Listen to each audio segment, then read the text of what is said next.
कहर ढाती गर्मी के मुल्क भर में गर्मी ने क़यामत ढा दी है। सिंध और पंजाब शदीद गर्मी से झुलसने लगे। मुंज दाड़ों में दर्जा हरारत 51 डिग्री पर पहुंच गया।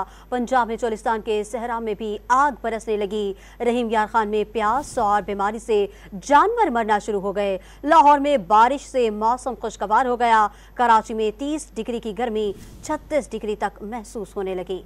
मुल्क में शदीद गर्मी की लहर जारी है। सबसे ज्यादा गर्मी सिंध में पड़ रही है। मुंजदाड़ो मुल्क का गर्म तरीन मुकाम है, जहाँ पारा 51 डिग्री सेंटीग्रेड को छू रहा है। जैकबाबाद और खैरपुर 50 डिग्री सेंटीग्रेड के साथ दूसरे नंबर पर हैं। तीसरे नंबर पर लाड़काना और दादू हैं, जहाँ दर्जा हरारत 49 डिग्री सेंटीग्रेड पर पहुँच गया है। रोहड़ी और सक्खर में दर्जा हरारत 48.5, पटीदन में 48, शहीद बेनज़ीराबाद में 47, सकरन और छोर में 46, टंडोजाम और हैदराबाद में 45.5 डिग्री सेंटीग्रेड रिकॉर्ड किया गया। कराची में पारा अगरचे 30 डिग्री सेंटीग्रेड पर है, लेकिन हवा में 78% नमी के बाइस गर्मी की शिद्दत 36 डिग्री तक महसूस की जा रही है। पंजाब में रहीम यार खान के चोलिस्तान में गर्मी गजब ढाने लगी। दर्जे हरारत 49 डिग्री सेंटीग्रेड पर पहुंच गया। साथ ही गर्मी, प्यास और बीमारी ने जानवरों को भी निगलना शुरू कर दिया है। शदीद गर्मी से कलरवाली में 80 जानवर प्यास और बीमारी से मर गए। फैसलाबाद में टेम्परेचर 44, जुड़वा शहरों इस्लामाबाद और रावलपिंडी के साथ साथ डेरा गाजी खान में भी पारा 41 दर्जे सेंटीग्रेड पर रहा।